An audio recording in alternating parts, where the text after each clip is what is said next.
Hi everyone, my name is Ethan Kahana and I'm a deployment strategist and former university fellow intern at Palantir.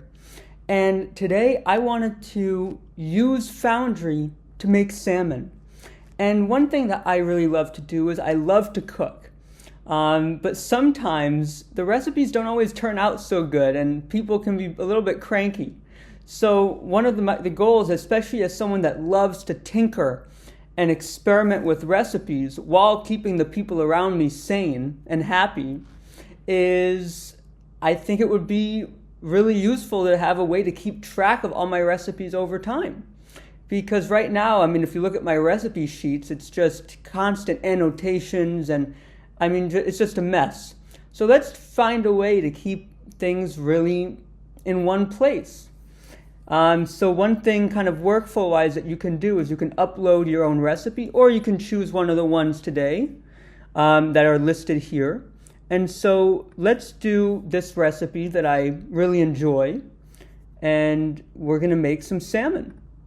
All right, so the first thing that we're going to do is we are going to see, this is our salmon recipe, and we can see that we want to create a new instance of our recipe. This is our recipe folder. So salmon recipe November 10.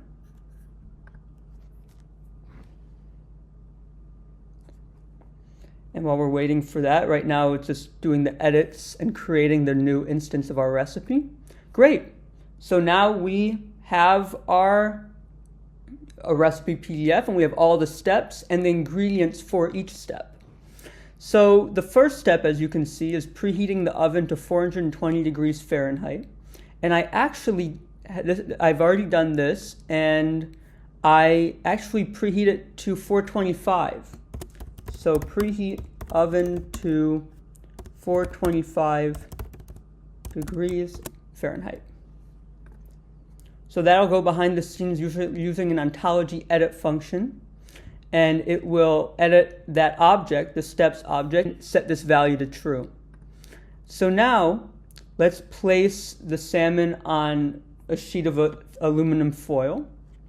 So we can do that and mark it as complete.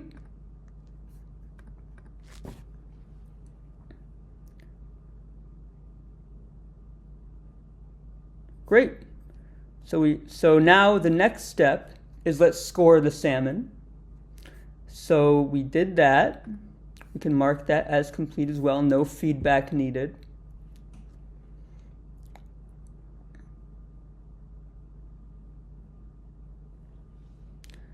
And then here, now we can apply the juice from our lemon. And unfortunately, when I went to the store this morning, I forgot my olive oil, and I ran out. So I actually didn't use olive oil. So no olive oil used. And we can give that as a piece of feedback, just so that we know for the future that this recipe, however it turns out, no olive oil was used in this recipe. So now here, we have our spices, and we can kind of say we added our spices. So this step is now done as well.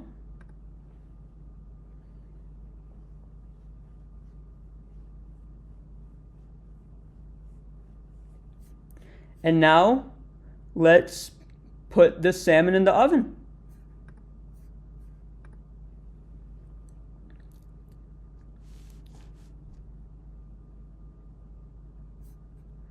And yeah, thank you very much for bearing with me today. And we can actually go and see in the diff checker, we can see how our recipe changes over time. So as we can see, we preheat the oven from now 425 and the original is 420. So that gives us an opportunity to just track how our recipe changes over time.